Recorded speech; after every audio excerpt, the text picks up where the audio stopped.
माँ ब्रह्मचारिणी नवरात्रि के दूसरे दिन पूजित होती हैं। माँ ब्रह्मचारिणी के एक हाथ में जपमाला और दूसरे हाथ में कमंडल होता है, जो उनकी साधना और तपस्या का प्रतीक है। वह सफेद वस्त्र धारण करती हैं और उनका यह रूप पूर्णतः शांति और समर्पण का प्रतीक है। उनका यह रूप तपस्या और साधना का प्रतीक है। माँ ब्रह्मचारिणी का नाम ब्रह्म शब्द से आया है, जिसका अर्थ है तपस्या, और चारिणी का अर्थ है आचरण करने वाली। इस रूप में माँ ने कठोर तप करके भगवान शिव को पति रूप में प्राप्त किया था। उनकी कथा हमें धैर्य, समर्पण और साधना के महत्व को सिखाती है। माँ ब्रह्मचारिणी का जन्म हिमालय के राजा हिमवान और रानी मैनाबाती के घर हुआ था। वह देवी पार्वती का रूप हैं। माँ पार्वती भगवान शिव को अपने पति के रूप में प्राप्त करने का संकल्प लिया। इसके लिए उन्होंने कठोर तपस्या की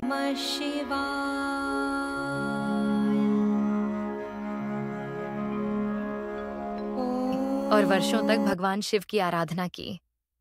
कथा के अनुसार जब नारद मुनि ने राजा हिमवान और रानी मैनाबाती से मुलाकात की, तो उन्होंने बताया कि उनकी पुत्री पार्वती का विवाह भगवान शिव से होना निश्चित है। यह सुनकर माता पिता प्रसन्न हुए, लेकिन देवी पार्वती को यह बात पहले से ही ज्ञात थी। उन्होंने शिवजी को पति रूप में प्राप्त करने के लिए कठिन तप का मार्ग चुना। नमः शिवाय।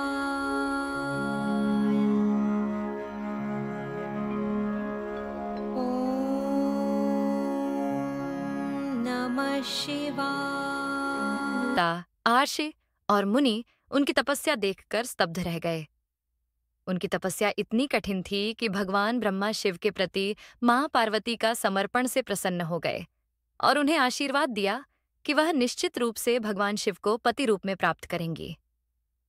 उनकी तपस्या और समर्पण के कारण उन्हें ब्रह्मचारिणी के नाम से जाना जाने लगा, जो तप और साधना का प्रतीक है।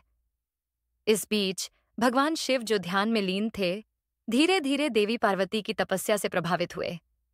अंततः उन्होंने पार्वती के समर्पण को स्वीकार किया और उनसे विवाह करने का निश्चय किया।